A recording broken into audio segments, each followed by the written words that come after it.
Let's do the Pledge of Allegiance to the flag. I pledge allegiance to the flag of the United States of America and to the republic for which it stands, one nation, under God, indivisible, with liberty and justice for all. Okay, thank you, and that's a good effort. We are going to welcome everyone to a session of the Curriculum Committee. We'd like a motion to take us into the committee report. So I'll take a motion. How about Mrs. Nardolillo, and a second from Mr. Johnson. All in favor? And we're all in favor of that. We are in committee, and we are going to start with math. Would you like to start, Nick? Or would anyone like to make some comments prior to starting? I'm open to anything that's good for anyone. All right, Linda, I'm ready to go. Okay, great. I like that spirit, Nick. We like that spirit. Very good. So thank you very much, everybody. I'm Nick Burdell. I'm the K-12 math supervisor of the North County School District. Really excited to speak to the Board of Education tonight about some of the great work that our faculty members have been doing. I always think it's a good thing to get our faculty members in front of the Board of Education so you can hear about some of the innovative ideas that they've been coming up with. So tonight we're going to talk to you about two things. The first thing is about a data science course at Shaker High School. And the second one I'm going to speak to you about is an accelerated math program at the middle school level. So with me tonight, we have James Colton. Jim actually is a teacher at Shaker High School. Jim teaches a couple different subjects. He teaches advanced placement statistics, which is really relevant for our topic tonight in regards to data science. We have Stacy O'Donnell. Stacy also teaches at the high school. Stacy teaches Algebra 2. She teaches algebra. And also we have Karen Wells. Karen teaches at the high school as well. She teaches Algebra 2. As well as Karen this year has actually came to me, and she actually is sitting in on Jim's advanced placement statistics class and taking that class and auditing that class because she's very interested in it, but also maybe wanting to teach the course particularly someday. So these three teachers that are in front of you, very dedicated, love their craft, love honing in on their teaching practices. And so they approached me and also Kathy Skills, I believe sometime last year. And they're very interested in an area that's very popular right now in the field of mathematics called data science. So we want to speak to you about that. So what I'm going to do is share my screen, and then we'll let them really kind of take it away. We have a little presentation for you that we want to speak to you about. I think one of the things I would say probably is best here to do is, if it's okay with you guys, I think as we're going through the presentation, certainly maybe we'll hold questions till near the end. There may be some interactive pieces of this, though, that they may be going through. And then for Jim, Stacy, and Karen, if you guys just want to let me know when you're done with the slide, I'll advance it through. And we'll go with that. So first up, I believe, is Jim Colton. So here you go, Jim. Thank you, Nick. Good evening, board and administrative team. My name is Jim Colton, and like Nick said, I've been teaching statistics at the high school since 2019. And reflecting on that time from, let's say, when I was learning the subject in the late 90s to right now, I've noticed that there is a lot of difference in terms of how I perceive data, not just in my professional life, but also in my life. For example, data now is very easy to access 24/7. I can pull out my phone and I can grab a data set. I know that with the advent of technology, I am shedding data or maybe using my data as currency for that Price Plus card that I have that I use to get a sale at a grocery store, but that's not really free. I'm giving my data away in order to access that. Same thing with any social media. Nick, you can advance the slide. Thank you. And so I would like to start off with that data that we have at our fingertips that we can access at any time to learn information. And I'd like to start by showing you some pictures that I've accumulated that I would label as misleading. So the first one is this slide that's titled "Gun Deaths in Florida." Your input is welcome. Can anybody tell me what makes this graph misleading? It's upside down. So you notice that really fast. I'll tell you that this is an activity that my students tend to really like playing. So why do we think that this graph has been displayed to us upside down? Well, because it would be bad, right? The other way? I would say so. So the dot that's highlighted in 2005, and any algebra teacher would probably tell their students that when you see a line sloping downward like that, it would indicate that as the units on the horizontal axis increase, the units on the vertical axis decrease, almost making it appear like as time went on, the number of murders committed using firearms has gone down. But when I look at the y-axis, I see that that's not the case. So I would label this graph misleading, whether I'm not going to say intentionally, but I do think that if I look at this quickly without really analyzing it, I'm going to come away with different information than it really states. Now, Nick, we can go through the next slides somewhat, at a good pace. And so in the next slide, we'll see kind of the same problem. All right, Jim, just freezing up here.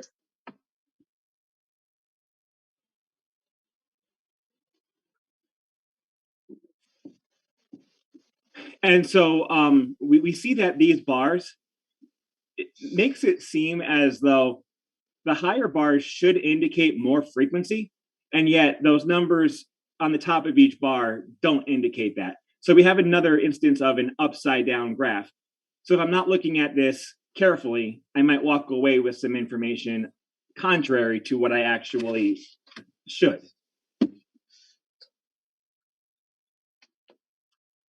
Now, in this display, well, why don't you take a look at it for a minute?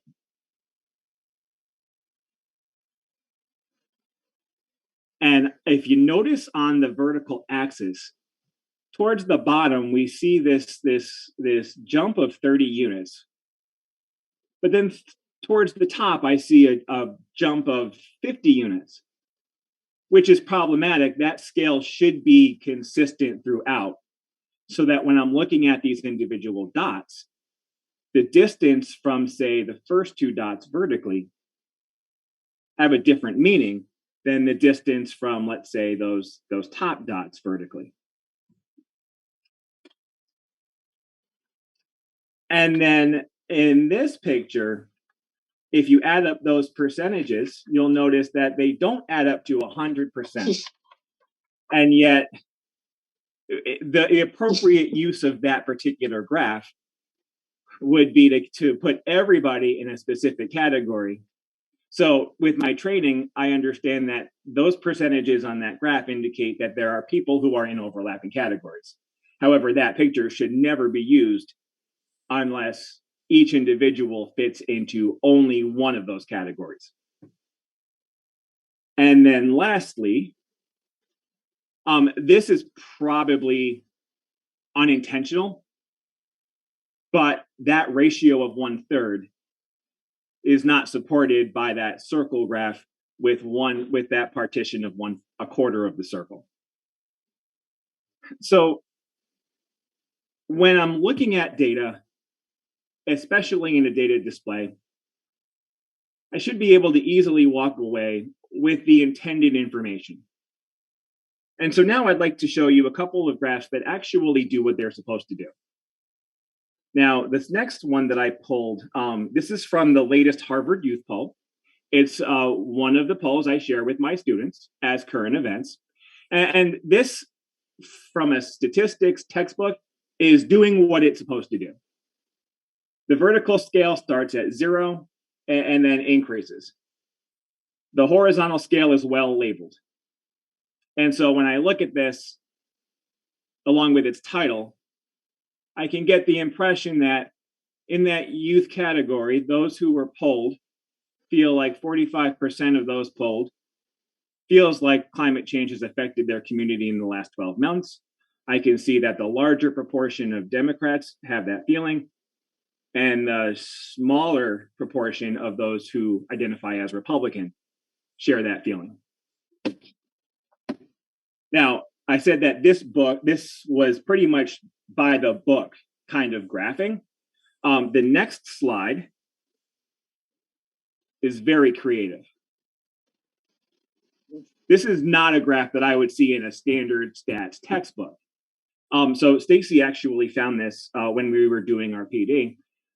It's an interactive story out of the New York Times, and if you have some time, I have the link down at the bottom. You should. It's really fun to check out. The graphs are all interactive.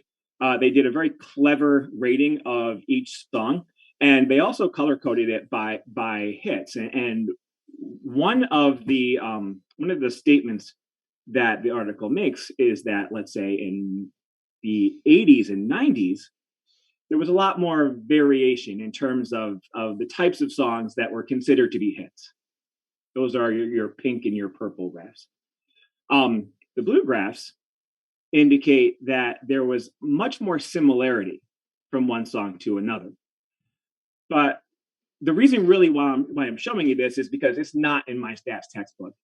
That as we are finding displays or we're finding data and we're displaying it, we're becoming much more creative in terms of how we do that. Now, Nick, you can move to the next slide, thanks. So I'll end my part with this. Go back one, please.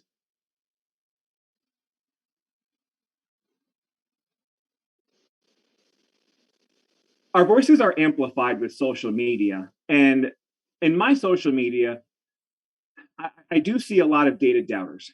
And so this is a family member of mine. And you can see what she wrote.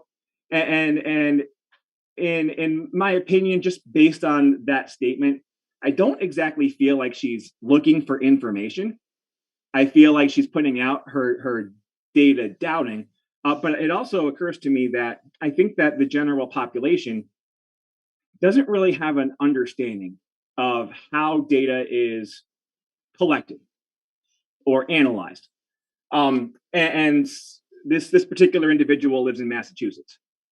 The population of Massachusetts is approximately 7 million people based on the 2020 census. But a poll tends to sample about 1,000 people. 1,000 people is just about the best investment on my return when I try to take a sample piece of information and generalize it to the population in general. So if I'm looking at a sample size of 1,000 with a population of 7 million, it's very likely that you won't know anybody who is a part of those polls. Now, one of these comments really hits at one of the reasons why polling is having so much trouble right now in terms of accuracy. Polling tends to use random number generators to randomly generate your phone number. And now, since those phone numbers appear on so many of our incoming calls, and I know for me, I don't pick up a number if I don't know who it is. And so now we have this problem with getting a really true random sample, because I'm not going to get anybody who's unlisted or who doesn't pick up their phone when they don't know their number. So our students now, in order to grow up, graduate from high school, and have a good understanding of what they need to know in order to function in our society, I'm going to argue that data literacy is as important as, let's say, media literacy or numerical fluency or reading. And that's why I am excited to be part of this process. All right. Thank you very much. I'll Thanks, turn it Jim. over to Stacy. Thanks, Jim. Yeah, so next coming on, guys, we got Stacy O'Donnell. Go ahead, Stace. Good evening, everybody. Stacy O'Donnell, as Nick already introduced me. I'm a teacher at the high school. It's a pleasure to be with all of you tonight to tell us about some of the work we've been doing with our data literacy. So with data literacy, in thinking about it in terms of, as Jim spoke about, the mass amount of data that we are putting out ourselves every day, and then what we are then interpreting and doing with that data becomes what we're really looking at here. And when we take a look at data, data is basically driving our daily lives now. It is affecting every single aspect of our lives, be it the economy, be it education, agriculture, politics. Everything is being affected by the amount of data that is being collected on us.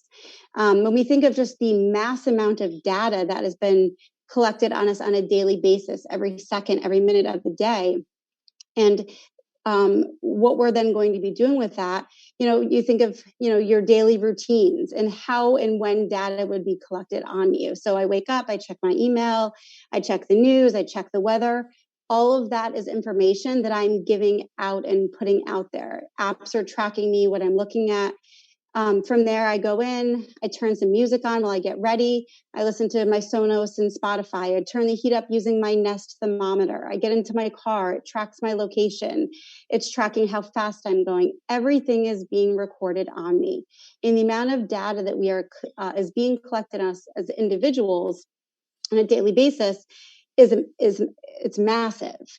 But then comes the issue of what do we do with all of that data that we've since collected? Nick, if you want to go to the next slide. Yep. So when we think of data science is really going to be a career that is exploding. When we have data science, it's a career that is going to be nurturing curious and inquisitive minds. And, when we look at the course itself that Karen, Jim, and I took, it really forced us to look at some of those ideas that we haven't looked at before. Being a primary algebra teacher, everything is very structured at times.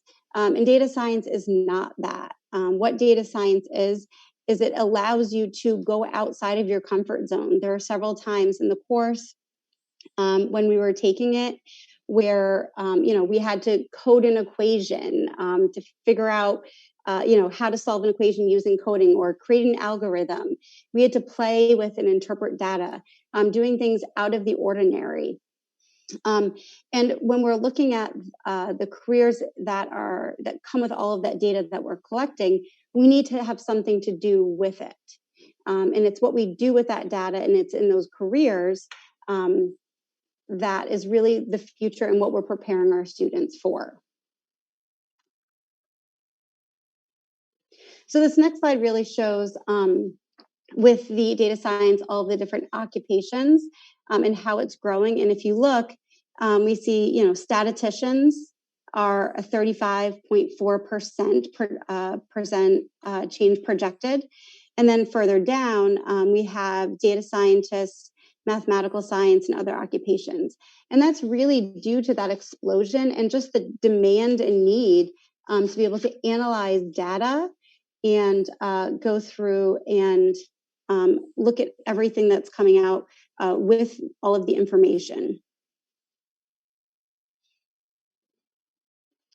So when we take a look at data science is going to be relevant. It's asking students to investigate questions and problems that are going to be meaningful to their lives. Students are going to be learning to decipher all sorts of different types of data in which they're going to be exposed to on a daily basis. Jim showed you the Spotify graph there with the really unique types of graphs where they were able to show which songs were going to be summer hits. And that's a lesson that I had an opportunity to teach my Algebra 2 students as kind of like a day break-off lesson. And it was a lesson that the students were engaged in, they were interested in, it was relevant to them. very rarely, I don't know if ever, I've had more than one student come to me at the end of the class and say, hey, that was a really cool class today. And there were multiple students that came to me and said that they felt like it was relevant to them.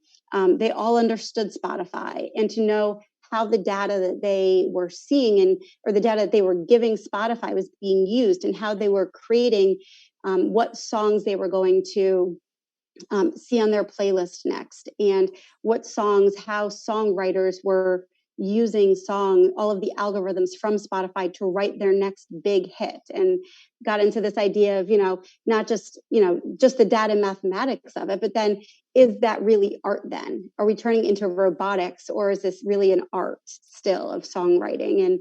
And the other really interesting piece to that was a lot of different students were a part of that conversation. It just wasn't the students that are your analytical thinkers that could solve the math problem.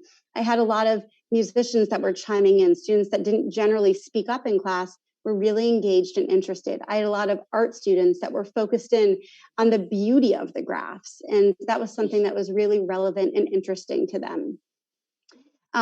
When we're taking this, we're taking a look and including all students and making it relevant to their lives in different separate ways.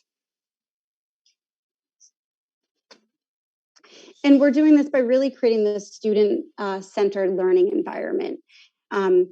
We get the common question of, when am I ever going to learn this? And, during our course, it came up, Joe Bowler, who is really the drive and force behind this entire data science movement, gave the example of synthetic division. And as every year when I teach Algebra 2 now, I'm thinking, when I'm teaching synthetic division, when are you ever going to use this? And the answer is never. And,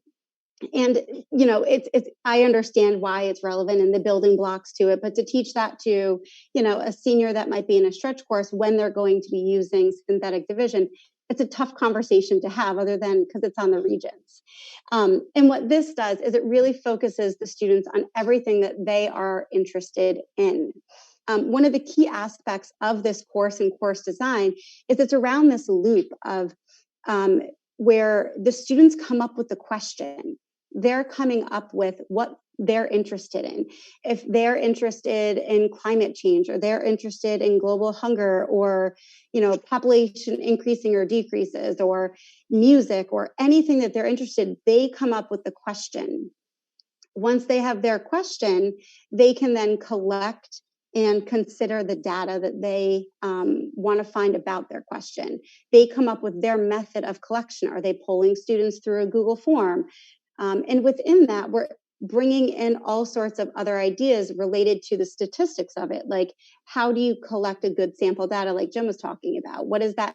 What do those numbers look like? How many students do you need to poll to get a good sample data so it's not biased? Looking at the data, it's about also the logistics of it. And are we doing good data collections and considering biases so that they're cognizant and aware of all aspects of that? Once they've collected that data, then they're in that process of analyzing data, which is really the big piece of this. Because when we think of all of the data that's getting collected on us on a daily basis, it doesn't do a company much good if there's not someone on the other end of that, a data scientist that's able to interpret and analyze all of that data. So once the data has been analyzed and sorted through, then you can really start to interpret, and then communicate what your conclusion and, is going to be. What's the end result going to be? If you are working, say, one of the examples we heard of in our course that we took was like for Airbnb. If you search for something specific, it's not just based on what you put in your filters. It's based on all the other data that they collect on you. And it's that algorithm that's been created, that person who's analyzed, that data scientist who's analyzed it on the other end, that's really what the focus is going to be for this. And that interpretation and communication is the last piece. So the student is really at the core of their learning. They're in charge of the question, they're in charge of the process, and we're more there to guide them through it and help them problem solve to make sure that they're creating the best project at the end. And now we're going to turn it over to Karen. Hi there, Karen Wells, and I just want to say it's an honor and a privilege to present to you. This has been something that has become extremely important to me, and it's great to be here, and it's great to be on with the team of Jim and Stacy. They're awesome colleagues. So with regard to equity, it's a big consideration right now. And data science in particular has the potential to be a more equitable path for students. In high school, we have requirements for Advanced Regents Diploma for students to take math and science, but then when it goes to people pursuing those fields in college, they typically don't tend to draw women and people of color.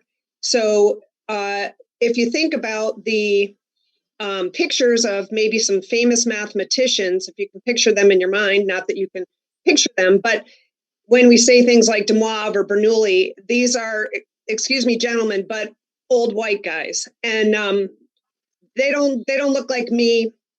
They don't look like a lot of people. And so basically, data science is a completely new field. It's a reset where people can be a part of it. There isn't like some special way that you need to, some special exclusive way that you need to get there.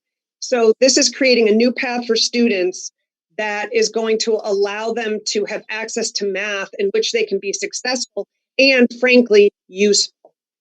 There is not one field that I can think of that doesn't make use of data in one way or another. And being able to be a savvy consumer of that information and use it to make predictions about any type of application, business or otherwise, is going to be imperative for people in the future. So Nick, you can scroll ahead. Thank you. So these are the current statistics that Nick was kindly able to gather for us on the breakdown of the current AP courses that we have at our school. And not everyone, the students in our school receive the same parental guidance, support, encouragement, background to pursue these type of advanced courses. And with data science, we are able to take and offer a non-traditional pathway for students to pursue an AP course, specifically AP statistics. So how these numbers break down compared to the school as a whole can be seen on the next graph. So what this is hopefully going to allow us to do is to take some of these other, the 32.7% minority enrollment and see a larger percentage of them in our advanced placement courses. And typically, you will see, Nick, if you go to the next slide, please, that math tends to narrow down. Where I see when I look at other subjects in the high school, they have a way to branch out. Oh, maybe I'll pursue poetry or literature or science fiction, or maybe I want to study government or economics, or there's just a variety of classes where math tends to narrow down. So this is a typical existing pathway for a Regents level student at Shaker, where they would come from Algebra 1, Regents or honors, and then they would move on to the bottom path would be the traditional path. The top one, in this case, applied geometry, algebra and geometry would be for somebody who's less successful in that class. Then going from geometry, they would move into Algebra 2, again, being the higher level Regents path. And then the Algebra 2A is a program for students who need to take it over a 2-year period, a stretch program. So they would take Algebra 2 over 2 years, that's 2A going to 2B.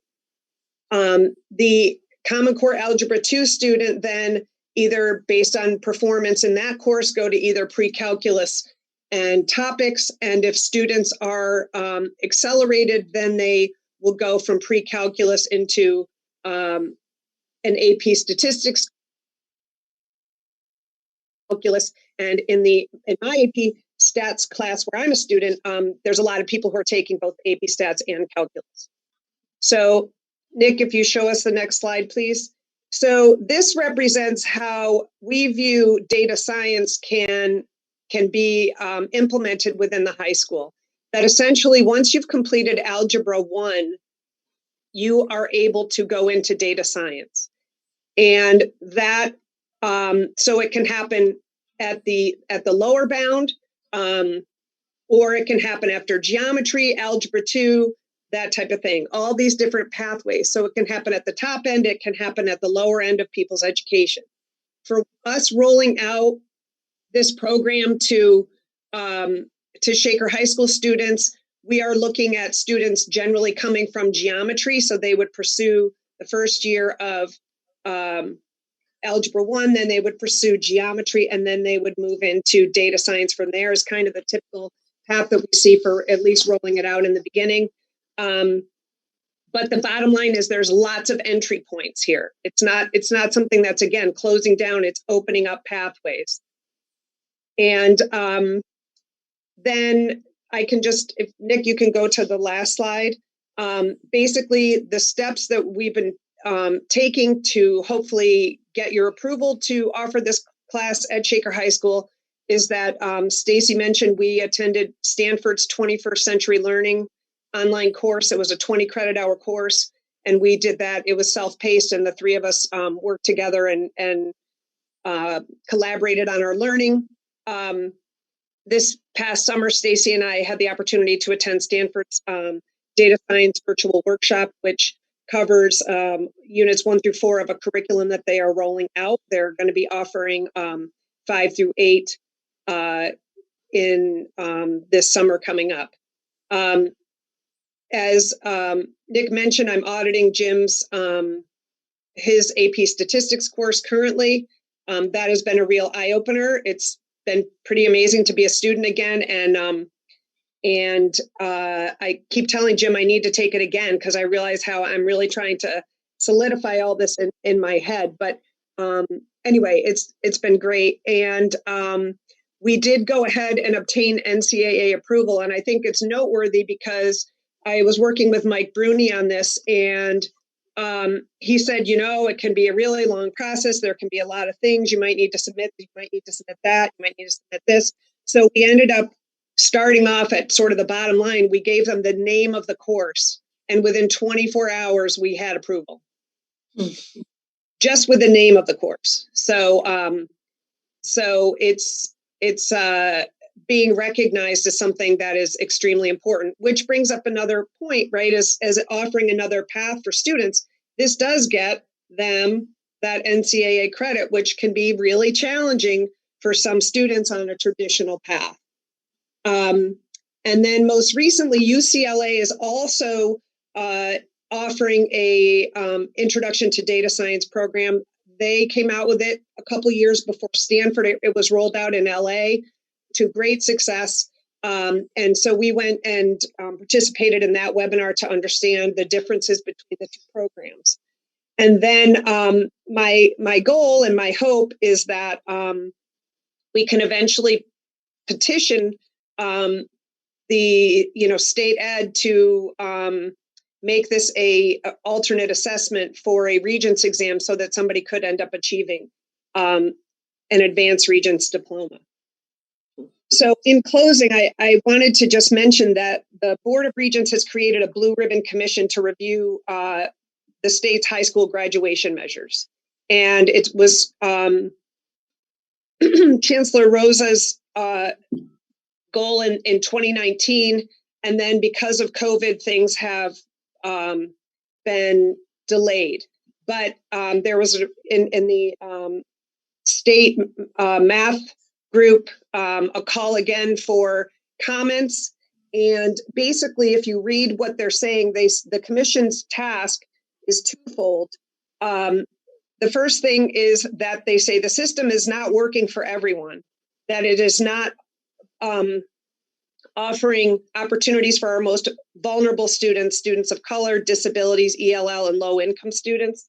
And the other thing is to ensure that our students are engaged and are prepared for 21st century workforce.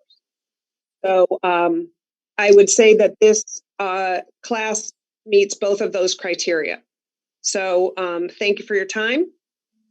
And yeah, and I just wanted to say that the coolest thing about this and what I'm super excited about is that this is something that totally came from Karen, Stacy, and Jim.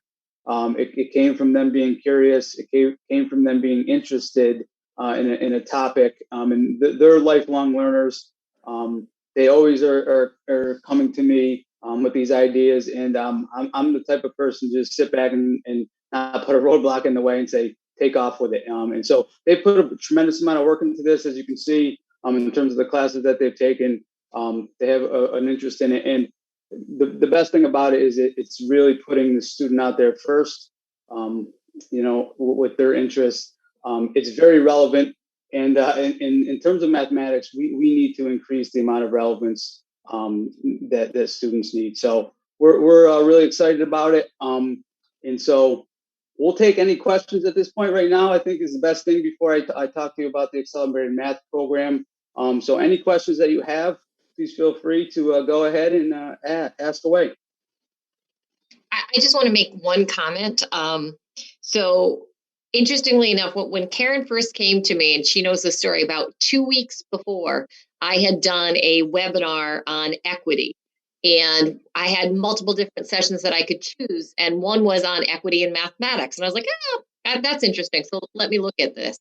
And the equity in mathematics session was all about this new course in California, an offshoot of schools working with Stanford on data science. And they had real videos of kids saying, the kids who kind of tap out and say, like, I barely got through algebra, like I have literally no interest in doing algebra 2, like, no, thank you. Whereas Stacy, Jim, and Karen described, like, very much shown in videos, very much interested in doing this data science because they were solving problems that mattered to them, things that were of interest to them in their own communities. And so it was really presented as a way to keep more kids in higher level mathematics. And then the job pathways, and it talked about the number of kids who go to college and need remediation in basic mathematics in order to even get to anything, and how this changed kids' sense of confidence, their understanding. Not even 2 weeks later, I get this email from Karen that's like, hey, can I talk with you? I've been reading about, and she said, this literal thing coming out of Stanford called data science. And I literally had to go through my notes and be like, I just read about that somewhere else. And, to their credit, we met with Nick, and then we found out that the courses at Stanford were now being offered for high school level teachers for a pretty good rate. It didn't cost us very much to send them to these classes because they were virtual. So that worked out. And all 3 of them did this coursework. And so I would agree with Nick. They have really led the charge. They have a real idea of what the curriculum could be.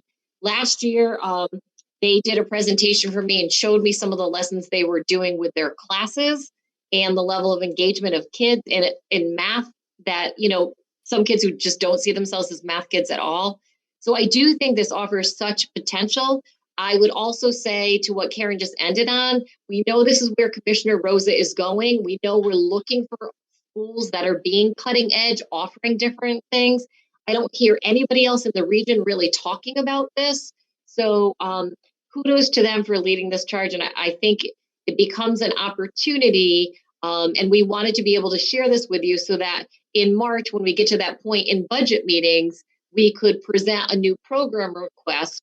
And, Nick has ideas about how we can staff this and then have an option for kids starting as early as next year with board approval of a new program. But shout out to the 3 of them because it is in line with our equity goals. It's in line with our academic excellence goals. And they have done great work. And thanks to Nick for supporting this level of teacher inquiry. And thank you, Kathy. And as an aside, I have a friend or colleague from the New York State Master Teacher Program who I know, and she knows that this is something I was pursuing. She's at April Park, and it is in their course offering for the fall also. So we would be working together in our delivery of that. We'd have a little collaboration group there. So.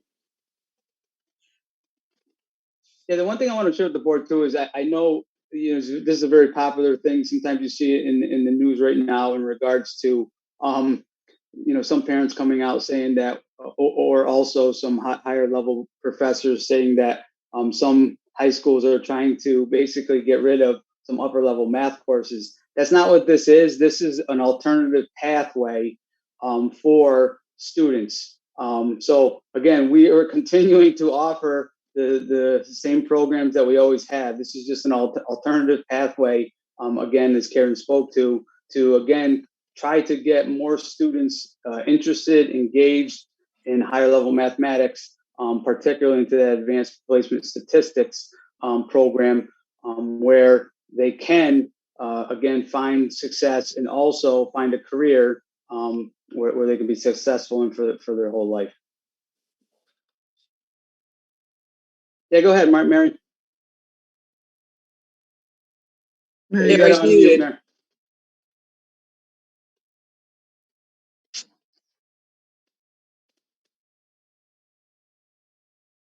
Mary, I'm sorry, you're still muted.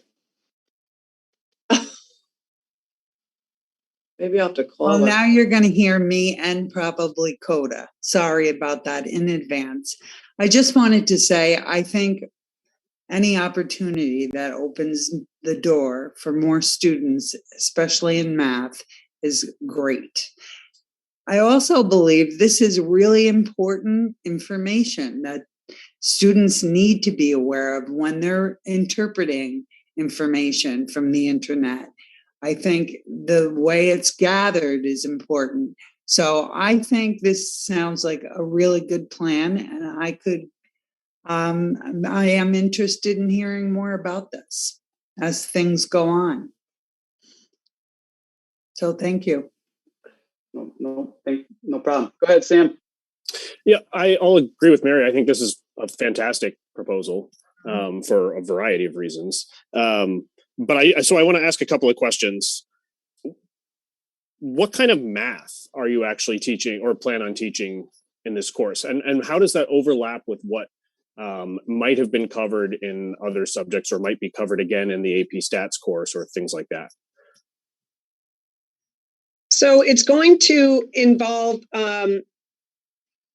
the strand that's in Algebra 2, the probability and statistics strand. So those requirements will be met through that. And then it will just be things that are getting, I think, obviously regression, teaching, measures of center, spread, things like that we do in Jim's class. But this is more investigative and more sparking curiosity, and kind of, instead of it being more like this with a lot of number crunching, this is going to be more wondering about the data, asking a question, why is this the case, and just starting to be more inquisitive toward that. There is also going to be computer programming in it. So they are going to learn R, the R language, which is it's pretty much the standard for data science. And so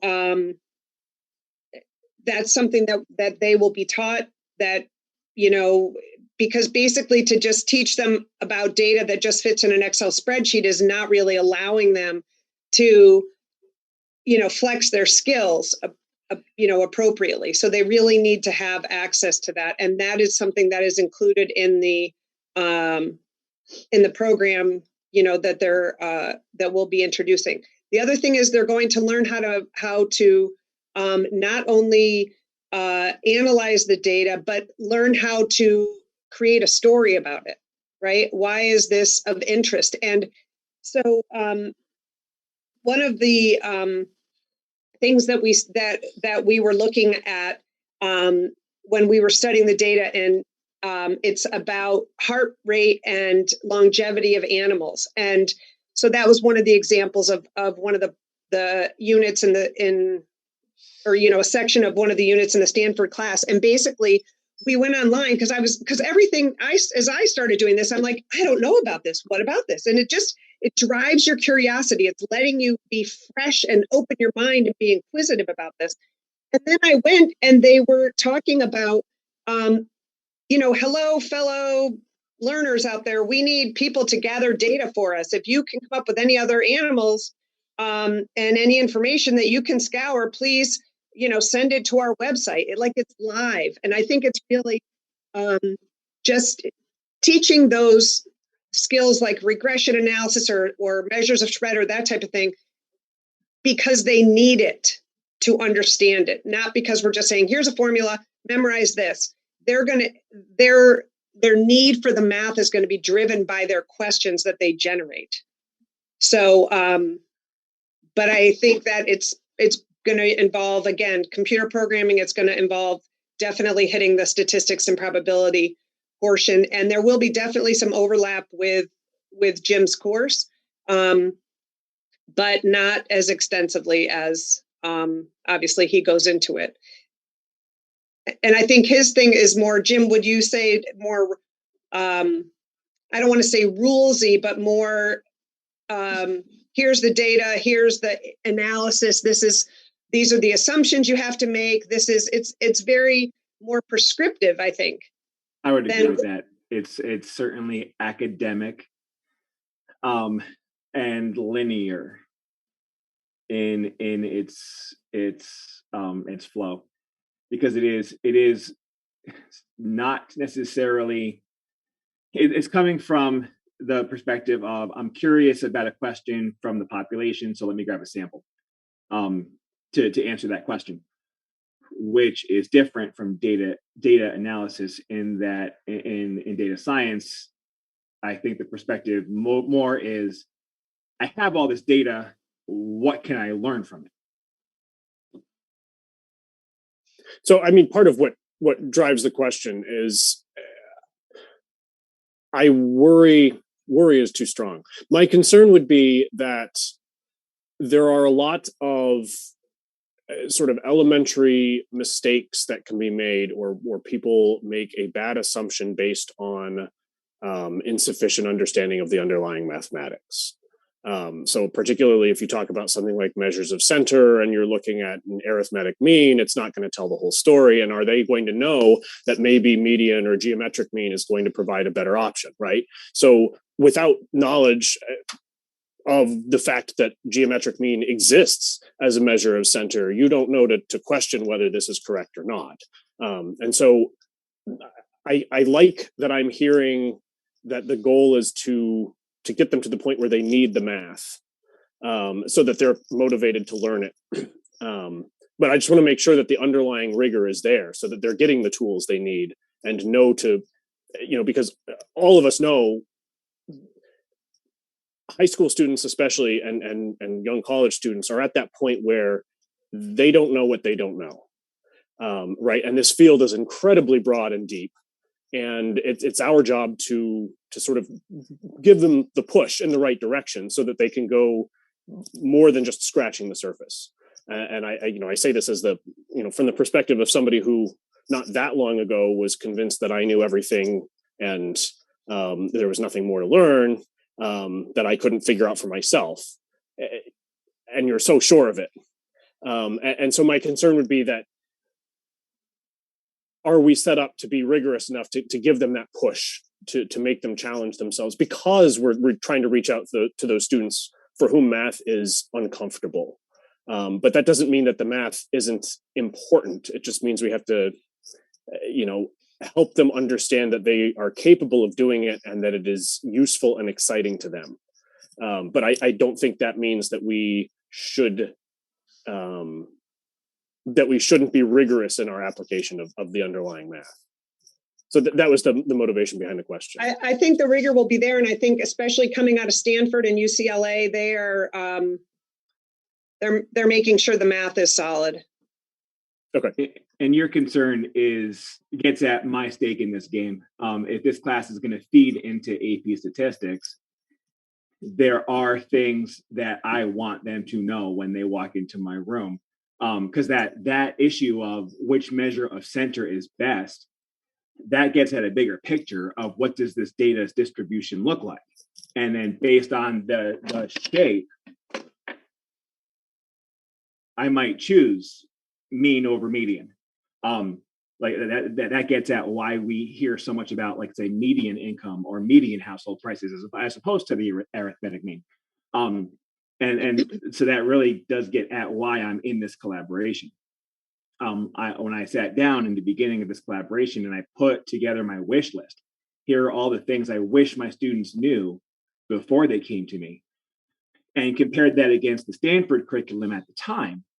And everything that I had written down and more was on that Stanford curriculum outline. The models that we use in an algebra class, when we teach, let's say, about exponents or exponential functions, it's kind of in a world all of its own. Whereas in data analysis, if we're analyzing this data, let's say that we have a gap or we want to make some kind of a prediction, data analysis in the context of what the student is studying will allow the teacher to facilitate the learning in what kind of mathematical model works best: exponent, linear, logarithmic, you name it. And then how do we manipulate that algebra? So the rigor and the math will be there. It will just be a tool in the larger investigative process. Okay, great. Yeah, I have to other add to questions, it- but I was going to no, say, go for it. I was going to let Sandy go because I know Sandy had a question. Oh, I actually, all the questions I had have been answered already, and I'm glad to hear you talking about R. I think that's really important to give kids exposure to that as early as high school, because that's everybody's probably already heard me say this as an actuary. My job was to torture the data until it confesses. So I love to see this, and I just want to comment that I love the enthusiasm from faculty here to bring this forward. I'm sure your students will benefit greatly from the exposure. I guess to Sam's point, I think this is a huge body of knowledge that you're tackling, and I would be very happy to see students come away with exposure, a survey of something that helps them decide what direction they want to go to college with or in their career. So kudos to everybody. Thank you. Yeah, I'm going to trust that you're going to bring the necessary rigor to the program, because I know you will. I just think it's also it's really great that other subject areas can be integrated here, whether it be the graphs, climate, social justice issues. I mean, you had gun control up there, I think, right? You had music. I like the fact that other subject areas can be integrated. And you have to be able to write, right? Yeah, Writing and exactly. is really important when it comes exactly. I think as an that's actuary, really, if you can't write, you're lost. Exactly. I just think that that's really wonderful. And and then, as Mary, as others have said, as Jim said it initially, that data literacy is going to be as important as media literacy, and for all the reasons that we know. And so I agree with everyone. I think it's great. I like the idea that we're going to open up opportunities for more students. But I don't know. I just like the fact that there's some social studies issues there. That's good. That I know. Sorry, Paula, did you have a question? I didn't want to jump. Oh, I thought you raised your hand. Okay.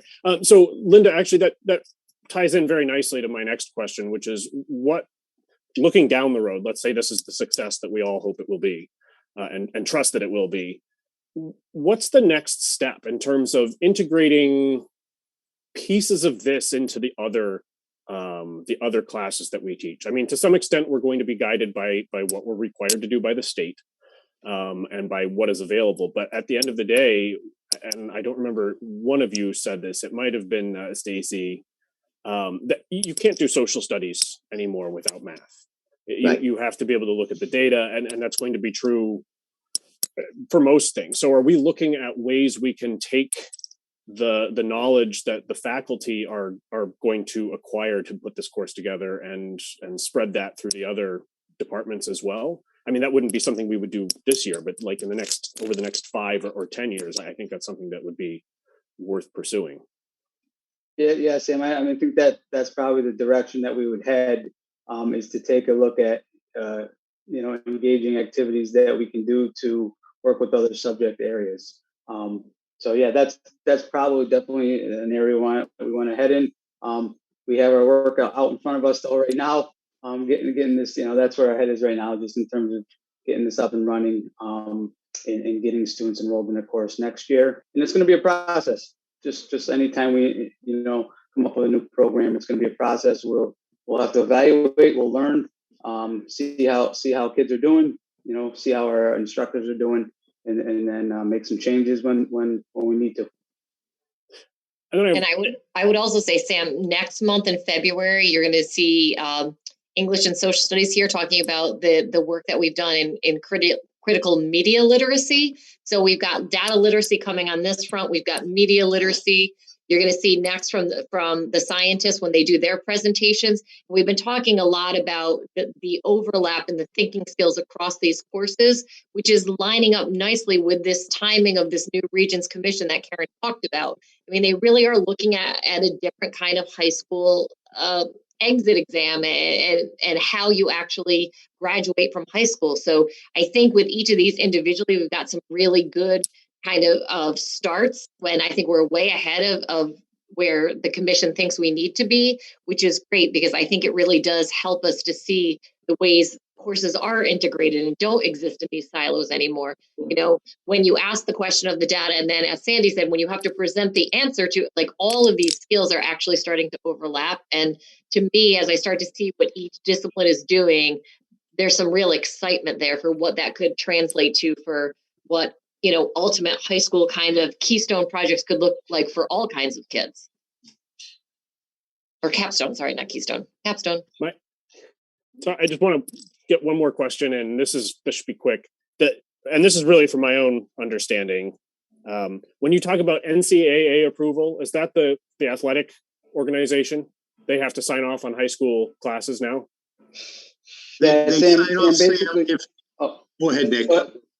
So that your athletes are college eligible, is that the gist of it? Okay. Yeah, correct. So anytime we create a course, we basically a student athlete who wants to play athletics, we have to get that course approved by the NCAA so they can. So we're just trying to make sure that so that we're not closing the door on anyone by mistake. Correct. Okay. Yeah. Thanks. Are there any more board questions for Karen or Nick or Jim or Stacy? Anything else for the board? I just had one final comment that with the nature of this course that it's going to allow differentiation. I think this speaks to what you were thinking about, Sam, and the rigor and that type of thing. And so that people who are more of strugglers versus, let's say somebody from my Algebra 2 honors course decides to take it. There's ways to differentiate within that course, within the type of works that they pursue or the expectations you have for them, because this is going to be a lot, more individual explorations. And I mean, certainly teamwork as well. But anyway, differentiation will be part of it. Okay, thank you. I'm sorry. I was just going to say, before we transition to science, I just wanted Nick to update the board on the math program for next year for the middle school in terms of enrichment and advanced courses, because I know you get a lot of questions about that. Yep. So I'm sharing my screen because I just want to move on to the next slide here. And so up on the slide, so before COVID occurred, we were planning on, as our 6th grade was moving out of the elementary schools into the middle school, we were planning on having an accelerated math program in grades 6 through 8 for Shaker Middle School. COVID happened, so it interrupted us a little bit. So what we're planning on next year, I just wanted to give you an update, is that we are planning on having an accelerated math program at Shaker Middle School. So we will basically have 2 pathways, a traditional pathway. So we'll have students take grade 6 in 6th grade, grade 7 and 7th grade, grade 8 and 8th grade, and then continue on to Shaker High School with a regular math program. And then we're going to have an accelerated pathway. So we wanted to rethink our acceleration process from what we do currently right now. We currently create a lot of gaps for our students because what we do is we don't accelerate our students until at the end of grade 7. And so what that means is that we have to try to condense grade 7 and grade 8 New York State Common Core standards into one grade level into grade 7. We certainly can't do that. 2 years compacted into one. So there is content that we do not teach. We try to be thoughtful in that course because some of the Common Core standards are redundant. But we definitely have created some gaps. And so we are proposing and going with a different route. And what that is really we want to develop a sequence of compacted courses to compress all of that content down into 2 years. And so what we'll do is we will teach in a grade 6 accelerated program, all of grade 6 standards, about half of grade 7. And then again, the following year in grade 7 accelerated program, teach half of grade 7 standards and then all of grade 8 standards. So we're not skipping content. So kids are getting instructed in all of these important standards that they're going to need when they get to high school, particularly in algebra courses, geometry courses, and algebra 2 courses. And so that's what we're planning on doing. We're going to be creating criteria for our accelerated math program because most of our courses are going to be probably, for instance, in one period, we're going to be teaching about 1.5 times as much content during that. And so we're obviously going to be taking a look at students who have a higher interest in mathematics, but also are demonstrating a higher ability level. And so we want to use multiple criteria because obviously we want to make sure and ensure that students are prepared. So I'm just giving you an example right here. We have a little small committee that we put together to take a look at some of this criteria, but something could look like, for instance, like a level 4 in the New York State Math Assessment. We have a diagnostic screener now that we're using that we started this year in grades K through 6. Next year, we're looking to move that to K through 8. So that's an iReady math score. Obviously, we will take a look at a student's math performance in their current course, and as well as a teacher recommendation. This is what most schools have. Most schools have a program like this. If you want to teach calculus in a student's senior year, you have to provide some way of acceleration. So how do you do that? Most schools do it this way. There are some schools that have taken a look at maybe offering like algebra and geometry, in the same year, allowing kids to do that. We don't think that's in the student's best interest. So this is the pathway that we want to go. We probably be looking at about 15 to 20% of our students. And then the piece I really wanted to speak about as well is I think the importance of this is that we never want to close off an opportunity for a student. And so if a student, for instance, doesn't qualify for acceleration at a certain point along the way at the middle school, that we are flexible and we provide them with other ways to accelerate students, which we always have. So some of those ways might be, for instance, for a student to take, right now, currently we allow students to take between their junior year and senior year pre-calculus at a local university. So they can take calculus in their senior year, again, if they are showing interest in doing that. But also providing them some other ways too, where if they wanted to accelerate at an earlier level, being able to do some work in the summer. There's quite a bit of programs out there that we've been using for the last couple of years that allows students to do that. So we can monitor that and make sure that they're successful. So I just wanted to update you on that. We are currently working on that, and we plan on doing that for next school year. And I know you have been getting some questions about that. I get a lot of questions about that typically. So I'll stop sharing right now and take any questions that you have, certainly, and try to answer them to the best of my ability.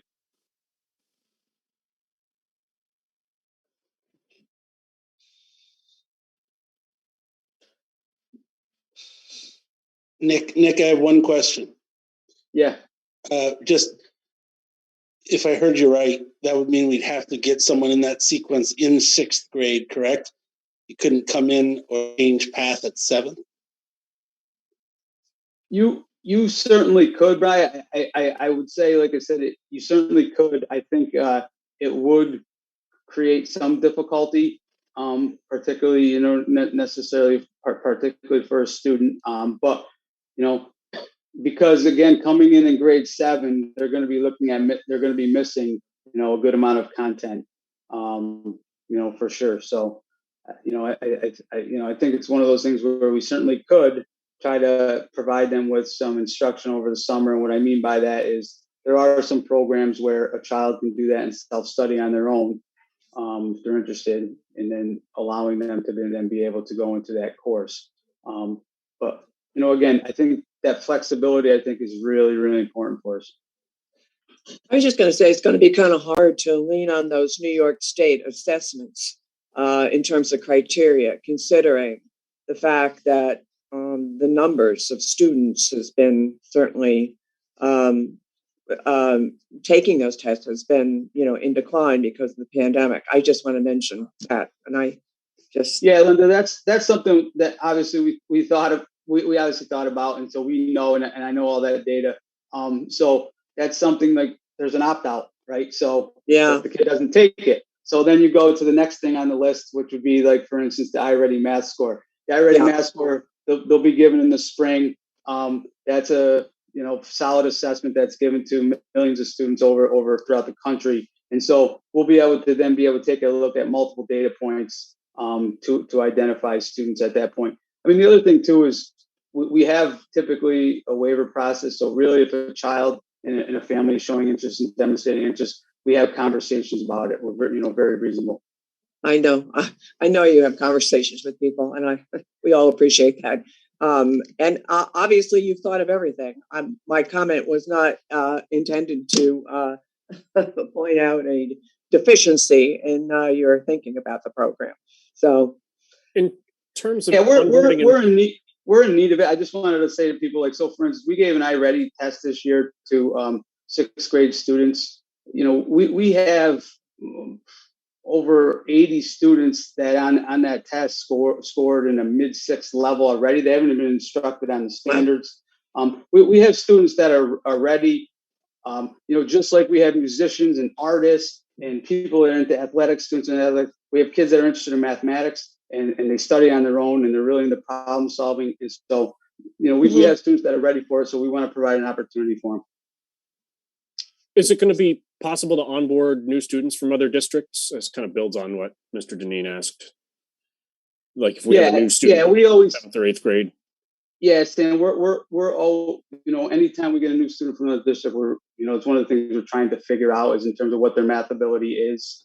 And so that's why this universal screening, this iReady diagnostic assessment really helps us out, because we can administer that and kind of try to figure out what a kid knows, what they don't know, and then put them into an appropriate program.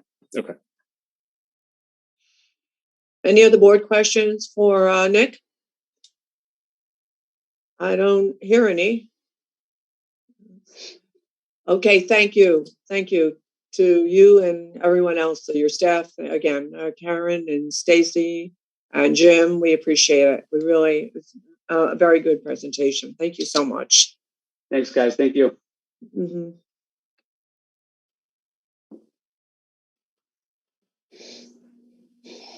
Here we go, Keith. All right. It's taking you so long. Come on. That's it? Just here we go, Keith. Wow. I should point out that Sam Johnson and Nick Komprowski are the co-chairs of the committee, and that's all I have to say. And Keith, go to it. Great. I really enjoyed that math presentation. I do want to say that it is not very often that I compliment Nick, but that was a really cool presentation. It was excellent. There were a lot of correlations between a lot of what that presentation described and showed to all of you that work very, very well in science. My presentation tonight is more informational in nature. I'm obviously not pitching a new program. I'm actually going to be speaking about something that is mandatory. We're moving towards new standards. But the new standards address a ton of what that data science course is looking at. So that's really exciting. So a lot of correlation there. So I'm going to share my screen.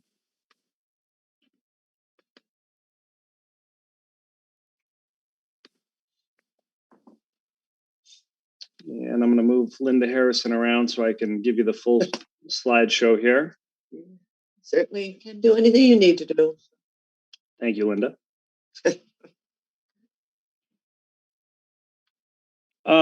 As I said, this is more of a presentation about how we're changing in science. I want to talk tonight about a little bit about our old standards, a bit about where our new standards are taking us, a bit about how we are trying to address those new standards in curriculum writing, and some of the needs that we have in order to do it properly. My first couple of slides are very wordy. If you are used to seeing something and starting to read it, I'm warning you now, do not start reading the next slide. I will explain that in just a moment. But if you try to read this whole slide, you're gonna drive yourself nuts, so don't bother.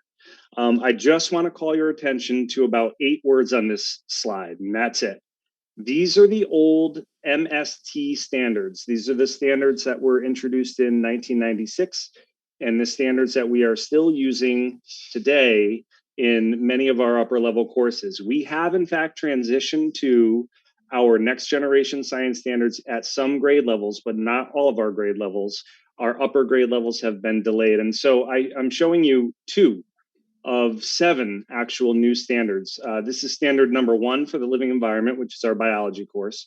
And over here on the right is standard number 5. I just picked these 2 because they were easy to take a snapshot of. And if you look at the students part, I want to call your attention to a few of the words. So we've got explain, describe, explain, explain, explain. We've got relate, which sounds a little bit more appealing, but if you read the whole sentence, it actually goes on to say you're relating something in order to explain something else. The MST standards were written in a way that made content paramount. Kids were asked to explain science and science content. That is what they need to do. Of course, you're looking at 2 of 7 full standards, and this is not really enough for teachers across the state to put together curriculums. So at the same time that these standards came out, they also released, and again, do not read what's on the right here. They also released what are called core curriculum guides. And so this was the Living Environment Core Curriculum Guide. On the right-hand side, I turned to page 9. And basically, all this is if I go back to this page here, and you look at this first standard, living things are both similar to and different from, and I fast forward to this page, that's this key idea right here. Living things are both similar to and different from.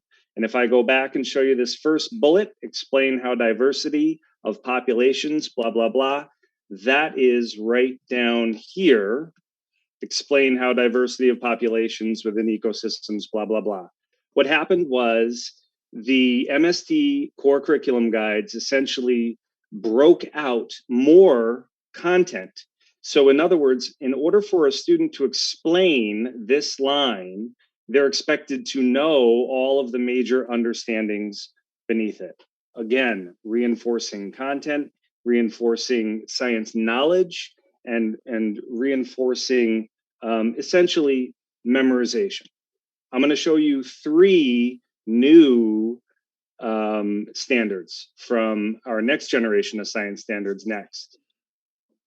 And again, you don't necessarily have to read these with too much detail, but I'll circle some of the verbs.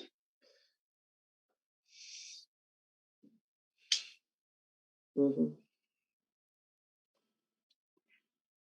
It's a big change.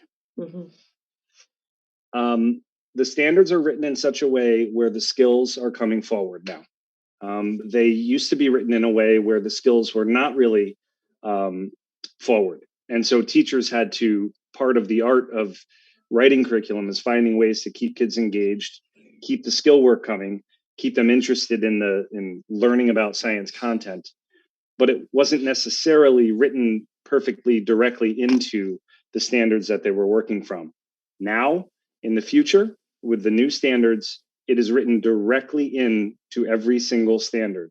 And so we see new verbs that we have to be doing with kids in our classrooms in order to meet the charge of these new standards. And for me, for the teachers that are here, and thank you, Amber and Kelly and Laura, for being here. I really appreciate you coming. At first, these verbs are quite scary. They really do change the nature of what we're doing in our classrooms, especially when you compare them to the MST standards. But for me, they're really exciting because I think this is exactly the direction we need to take kids in. And a lot of these verbs you will also find, I believe, in your data science course. I'm actually purposely leaving out, this really wasn't meant to be a presentation on exactly how the new standards were written, but there are 8 principles called science and engineering practices.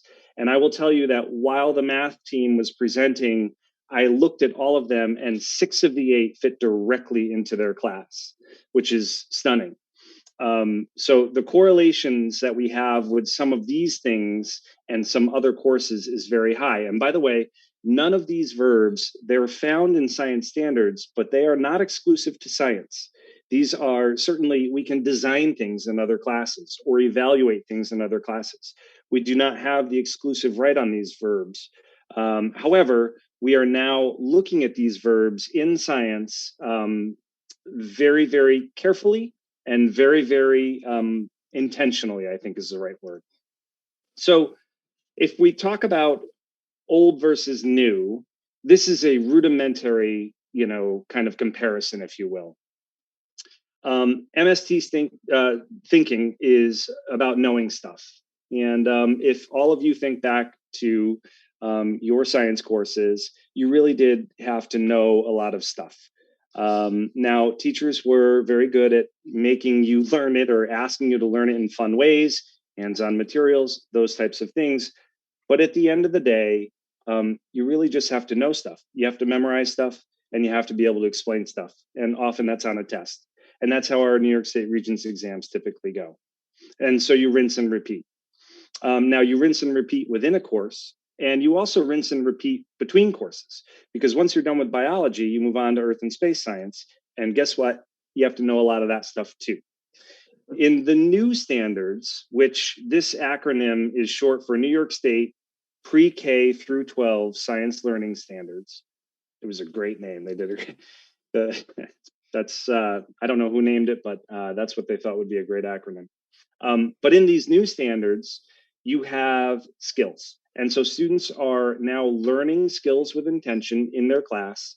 They're also learning broader concepts in their class that connect all learning together. And by all learning, I mean they connect topics inside of science, inside of a particular content area, but also across content areas, and also outside of science. So these broader concepts actually connect science with math, connect science with social studies, with performance like art and music and athletics. Connections are really, the point of the new standards is to make connections really everywhere. We downplay the memorization part and increase functional intelligence. I will tell you a little bit about functional intelligence. I was in a college physics class about 3 weeks ago, and it was going great. And these kids were manipulating, they had carts on tracks. They were doing elastic collisions. And in this case, the carts would smash together and stick together, and they would have to figure out how the momentum operated before the collision and after the collision. They were working with sensors. They were working with software programs. They were on their calculators. They were doing extremely high level work. It was unbelievable to watch. And then I watched a young lady get up because she needed the mass of her cart. And so she got up and went up to the electronic balance and put the cart on the balance, and the cart is on wheels and it rolled off the balance. So she picked the cart up, and she put it back on the balance and it rolled off again. And then so she picked it up and now she's like got her hands on it so that it won't roll off, and it kind of one wheel comes off to the side and is resting on the side of the balance, not the actual plate that does the measurement. So she's able to keep the cart there and kind of steps back, gets a number, which I know is wrong because the cart's actually resting on the side of the balance, not on the plate, and walks back to her desk. And all I could think of was, wow, this student academically, we've taught her incredible amounts of science and incredible amounts of physics even, and she didn't think to flip the cart over so that the wheels were up so that it didn't roll off. And what's more incredible is there was a young man on the other side of the room watching her fumble with the cart. So he saw her solution and got up and then did the exact same thing, but he didn't have it roll off. He balanced it the first time, and he had the exact same problem, also didn't figure out how to turn the cart upside down. So there is definitely a level of functional intelligence, skill work that is missing. And these kids are highly intelligent, but that is not something that they practice as much. That is not something we hammer home as much, and it shows. The skills and the concepts in our new standards repeat over and over within a course, but also over and over on the kindergarten through 12 curriculum. There are, in fact, only 8 total skills that science is trying to get at in all of the standards. We address them differently in kindergarten than we do in 12th grade, but there are only 8.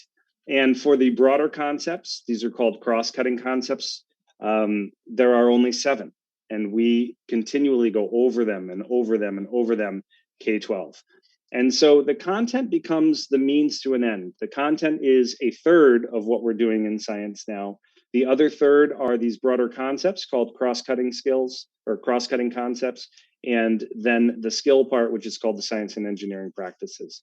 So it definitely changes. Now, I do want to be clear, stuff does still matter. Kids are still being taught science. So that is important for you to know. So if we're thinking about science differently, and if we're having kids do science differently in our classrooms, then we need to be thinking about curriculum design a little bit differently as well. And the old method of curriculum design is really where we use units as building blocks for our curriculums. And you've all experienced this. It's typically a linear design, unit 1, then unit 2, then unit 3. And typically, the teacher has the ability to make sense of the order of the units. So, for example, large to small, out to in, timeline. Mr. Kaur, you could probably tell us what the timeline is for a particular social studies course if I asked you right now. Yes. Uh-huh. Okay, good answer. I won't put you on the spot, Mr. Kaur, but you've done it several times. Right. Okay, so 7th and 8th grade history is United States history and government. It covers exploration through Reconstruction in grade 7, and then takes Reconstruction or post-Reconstruction to the present. Thank you. Is that a correct answer? I have no idea. I'm just going to trust you, to be honest. That's an example of the timeline. Yeah, yes, that's a is. sequential historical chronological approach to history. So yes. In social studies, we see timeline construction all the time, one unit, next unit. I'm sure Linda can think of some as well. In science, we see small to large, like biology. We might start with an introductory unit, and then we talk about cells, organelles. Cells become tissues, tissues become organs. Then we talk about organ systems.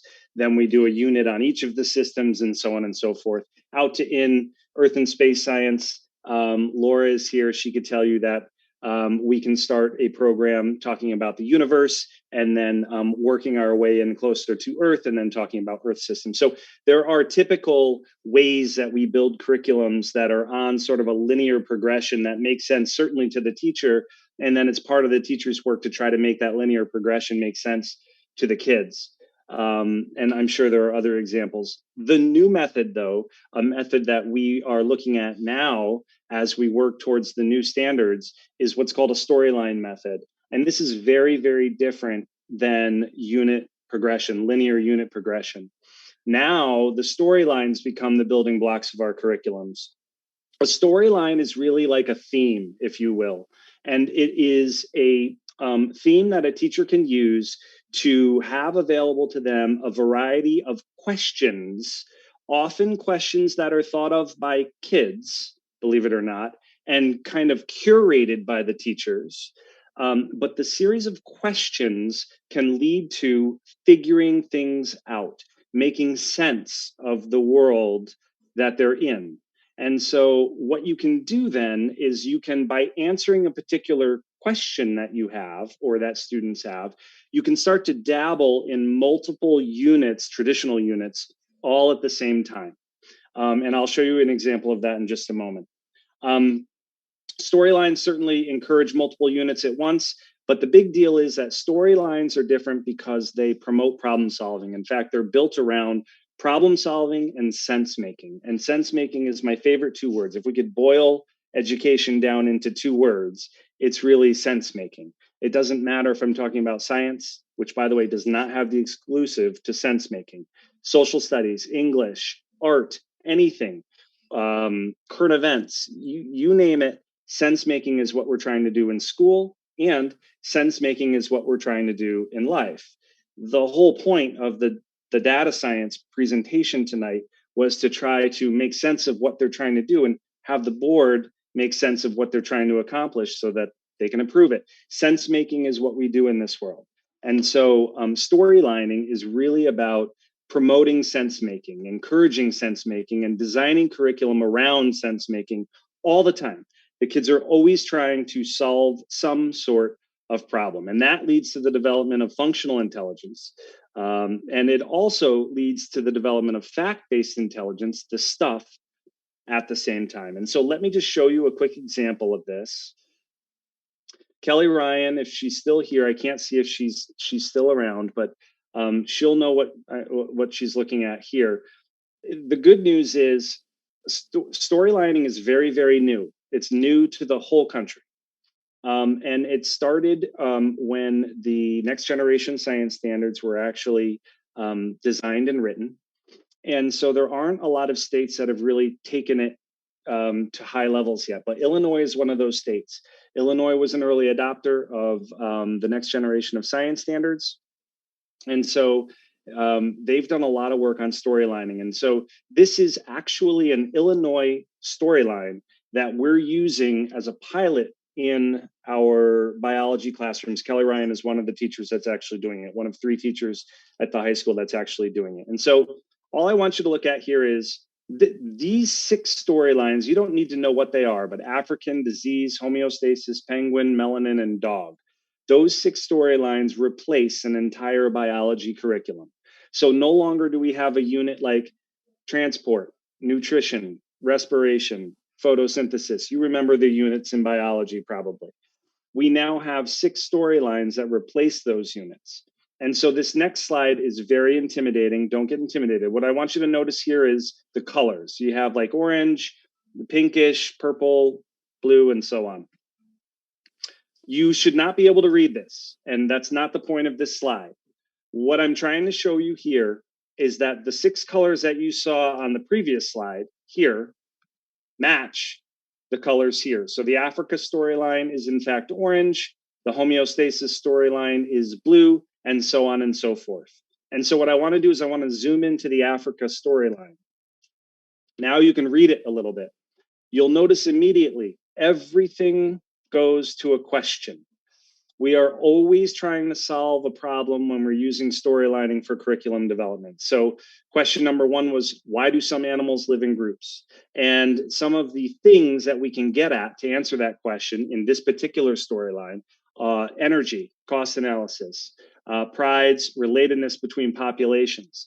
We generally teach populations at the end of the year. In this situation, we're doing it at the beginning of the year. You can't see all the questions and it doesn't matter, but you can see the next question is, how do animals obtain the energy they need? And if you look here, how do organisms grow and develop? Part of the Africa storyline, but here we're talking about growth. We're talking about photosynthesis, respiration, so on and so forth. Up here, we're talking about nutrition, food pyramids, macromolecule digestion. These units do not, in our current curriculum, coincide with each other in any meaningful way.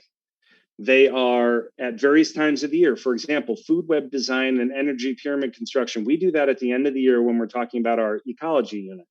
But nutrition, digestion, photosynthesis down here, cell respiration. These are units that typically happen in the first semester and closer to the beginning of the year. They are completely separate, and they don't have really a particularly good way to connect. In this world, they connect by this storyline, the Africa storyline in this case. And so storylining is kind of a new way of thinking about curriculum design. What we find in these classes, and Kelly Ryan, Martha Slocum, and Jess Piper are doing full-blown piloting of storylining right now in our biology class. They're actually out ahead of the transition, the real transition to these standards for New York State we're still a few years away from it, but they're out ahead of it. And when you look at a classroom like this, you see tons of problem solving, tons of group work, tons of kind of like chaos, but not bad chaos, working towards a particular goal. You see an enormous amount of kids actually engaging in the work and enjoying what they're doing. You see teachers moderating and not standing and delivering. You don't see as much teachers asking kids to take notes in a notebook. You remember that from class where you just, it's an overhead, or it's, depending on how old you are, it's an overhead or it's a PowerPoint presentation or whatever it might be, but you're just writing what the teacher tells you to write, or you're taking notes on something they're saying. None of that happens in this type of classroom. The kids are really doing their own work, and they're always working towards a particular goal. So when you look at science in this world, you cannot tell the difference between, say, a laboratory and a class. Lab is class, and class is lab. It's constant hands-on work, which presents some challenges, of course. The good news for us in our district, we are completely installed with new standards K-5. We are partially installed with new standards in 6 through 8. And our most intense place where we're doing new standards is in this pilot program in grade 9 right now. We are probably close to being ready. The Earth and Space team in 10th grade has done some professional development on this and is probably ready to start installing curriculums that are based on storylining. They have not done that work just yet, but I think they're on the verge of it. Chemistry and physics haven't really begun this work. Here's where we fall short. This work doesn't operate particularly well in the classrooms we have, especially at the high school. If you want to know what the model classroom looks like, look to our middle school. Those classrooms they all have services like water and gas and electric. The services are on the outside of the classroom, and the classrooms are instantaneously reconfigurable. At any given moment, they could be doing something that might be direct instruction, or doing group work, or doing a gallery walk, or doing a laboratory, or doing anything that involves specialized instruction, I guess I would say. And it's completely reconfigurable on the fly. The middle school is equipped. The high school is not. We don't have the correct classrooms in the high school. We don't have the correct number of classrooms in the high school currently. And also, we handle labs separate from class. That's really not the intention of these standards at all. The lab and the classwork are together. So we want the kids to have their own teachers for class, and only their own teachers for class. That's not what's happening in our Regents and Honors classrooms right now. The delay of these standards actually were implemented for New York in 2016. They've been delayed dramatically. They're not actually meant to now be fully installed until 25-26, believe it or not. So 25-26 is the first year that chemistry and physics are supposed to be fully installed. And then 24-25 is the first year that biology and earth science are supposed to be fully installed. There have been an enormous amount of delays from the state. COVID is a culprit of that, but also assessment under these standards is tricky. It's very hard. It's very easy to assess content, which is what the old standards really did. It's very hard to assess skills with efficacy. And so I think the state is struggling on that. There are some other states that are leading out on some assessments. So we're starting to see other items occur, for example, in Delaware and Washington. But our state, we are still in the infancy of how these things are assessing, or how we will assess these standards. So we need curriculum workshops. We certainly need new spaces at the high school, a complete overhaul, more towards what we have at the middle school. And we need a rethinking of the schedule at the high school, at least with respect to labs. Schedule is always a big deal. Obviously, new classrooms are a big deal too, but schedule has incredible impacts all over the building. But at least with respect to labs, those are the things that we need. It's actually my entire presentation. Again, it is not designed to teach you everything about the new standards. I left quite a bit out. I love, as Brian Deneen and Kathy Skeels and Joe Core will tell you, I love talking about these. So I'm certainly willing to give you more information at any time. But that is sort of my synopsis. That is what we used to do, where we're headed, and a little bit of how we're getting there and what some of our challenges will be.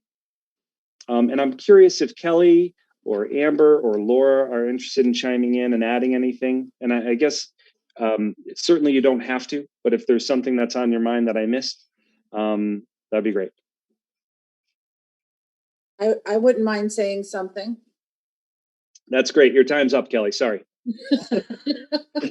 Well, I have done a tremendous amount of work in the past several years in terms of professional development. I've presented at Stannis conferences and so forth on the new standards. And I could not visualize how these new standards could fully come to fruition until I did a workshop this past summer on storylining. And it all clicked in my head. And I could see the full picture of why this is so much better for kids. And having this work that the people in Illinois did voluntarily, I might add, it's all teachers that put together these storylines. It took them 4.5 years to write 6 storylines. And it's amazing work. We are just piloting one of the storylines for the beginning of the year, and we'll pilot another one for the end of the year. And it really is amazing, the leveling of engagement of the kids. Right now, they're in the Africa storyline. They've done everything from learning about lion prides and energy and as it moves through the ecosystem. Right now, they're looking at elephant herds, conservation programs. They're also taking a look at the evolution of tuskless elephants in these herds and how this is coming about, and how all of the environmental impacts, civil war, poaching, and all of these things have come together. And it's amazing that how many different aspects of the science they're bringing together. Every day they're engaged with real data, which speaks to a lot of what the math department was doing. They're looking at the data from actual scientists, trying to make sense of it, answering questions, asking questions, and trying to figure out what's going on. And like Keith said, they're not taking notes in class. They're learning. They're looking at data. They're developing ideas, making predictions. And it's really been, we're very excited. And the kids seem to be enjoying it. You know, our hope is that as we move forward each year to continue to add some of these storylines and then get proficient enough that we'll be writing our own storylines, which is the ideal place to go with some of this. Thanks, Kelly. Are there some questions that anyone has? Keith, can you just tell the board before questions about how the delay in the because of the pandemic, the delay and the changeover to the standards and the test is going to impact the elementary assessment. We'll explain it when we get closer, but that is, no good deed goes unpunished for our science department. So that is true. There was an original timeline that the state put out for adopting standards. It was well received and it was very thoughtful. And it looked at cohorts of kids, and it ensured that no cohort would take a new standards assessment without having 3 full years inside of the new standards, which is actually was great. That was a very different rollout than, say, Common Core, like math. So this was a very thoughtful approach. We adopted that timeline immediately. And so we started plugging in and adopting our kits in the elementary levels to meet that timeline. When the timeline was delayed, however, that causes a problem, because that means that the cohorts that were supposed to take the new exam are actually not going to take a new exam, and they're going to take the old 4th grade assessment, which does not correlate to the new standards. So we now have years of cohorts. Our 4th grade cohort, for example, has been working in the new standards for multiple years. Mm-hmm. And at the end of their year, they're going to try to take a test written from the old standards, which is not fair.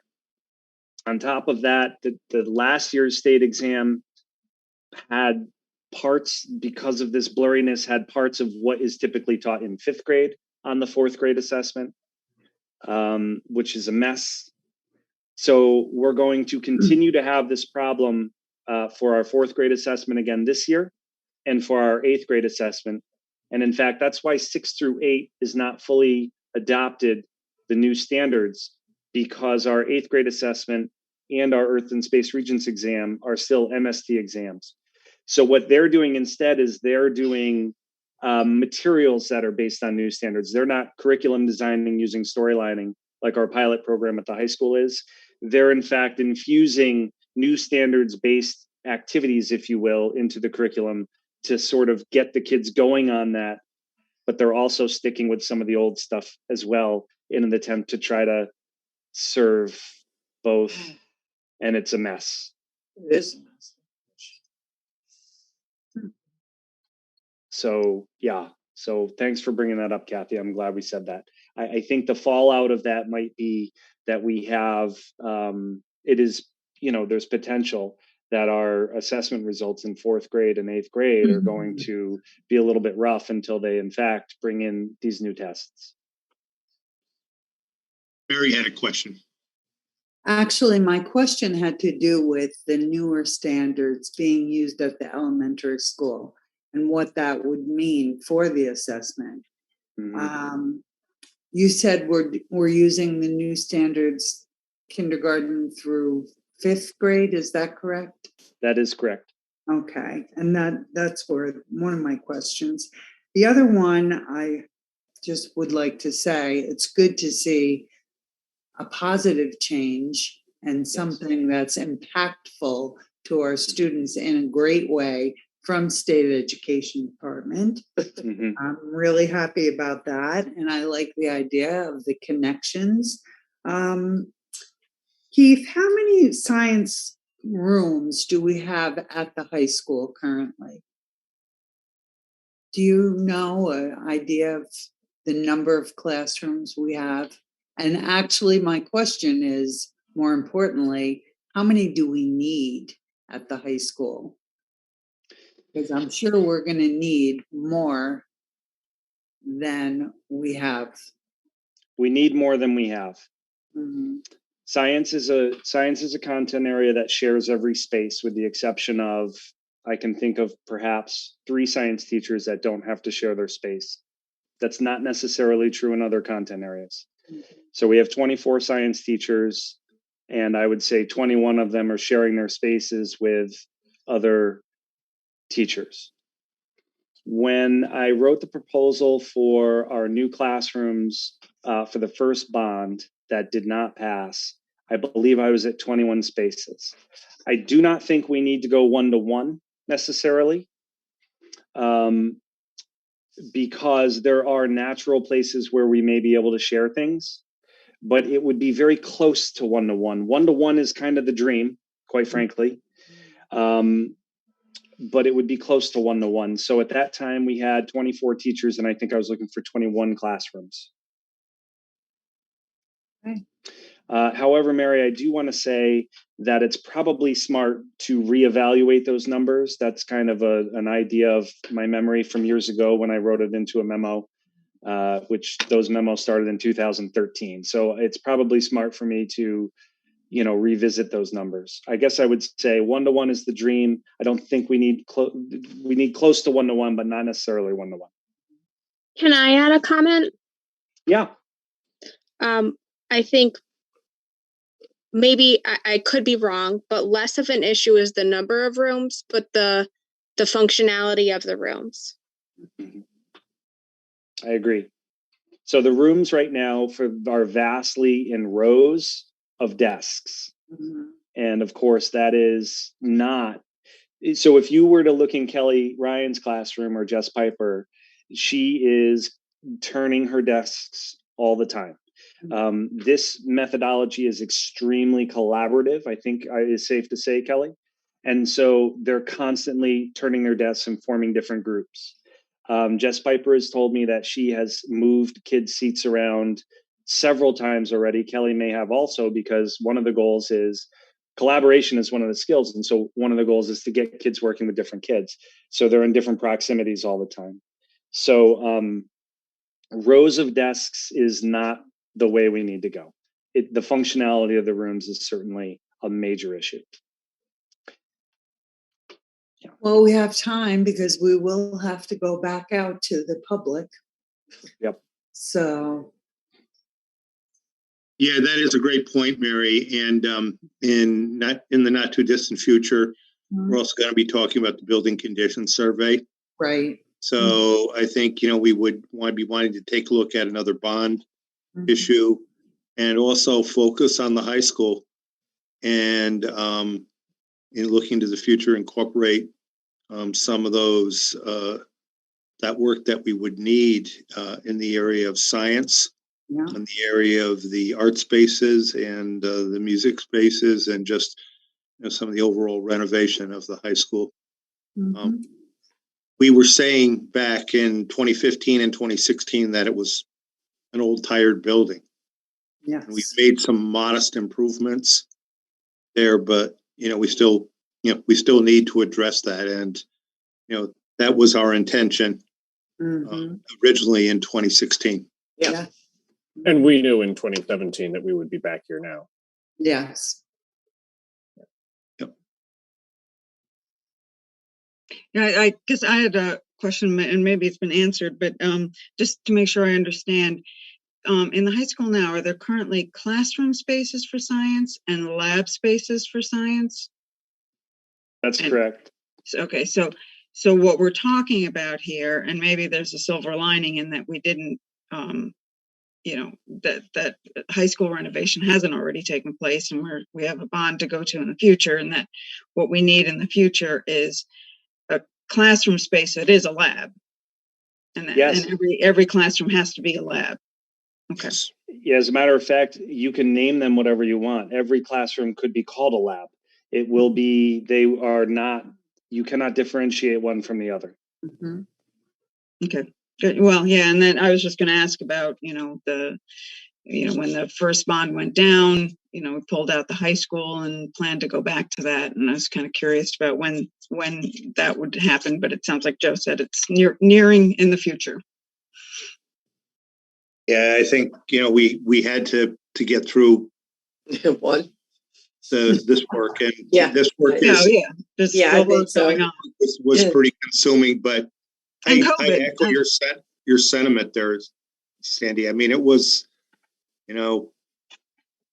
unfortunate that what happened, and just as an aside, I can think of so many bond projects that have gone to the voters in October, November, and a number in December, even just this year in December 2020. And our friend, Mr. Churchill, and of course, Mr. Connors has gone into the woodwork right now, but, nary a word was raised about those. Yep. So, Yep. Very unfortunate. Well, not fortunate for those other bonds. Unfortunate for us in terms of where he was on the first bond. A positive spin, though, is that we know that the spaces that we're looking for can work because we have them in the middle school. And I think the high school spaces wouldn't look exactly like the middle school, but the actual concept is the middle school concept. So that's on the plus side, certainly. Other questions?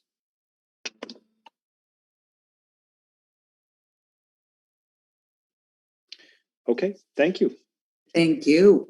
It was very interesting. Yeah, thank you, Keith, and Amber, and Kelly, and Laura. Is that correct? Thank you all. We appreciate your time. And I don't think the board has any other questions. I don't see anything, right? All right. I will take a motion then to leave the curriculum committee and adjourn. Mrs. Nardolillo, and thank you. And a second, Mrs. Pangburn, and all in favor. All right. Thank you very much. Again, thank you all so much. Thank you so much. Thank Had you. a great evening. Thank you Had a all. great evening. Thank you. Thanks, guys. Thank Have a you. great night. Thank you very you. much. Good night. Good night. Mm.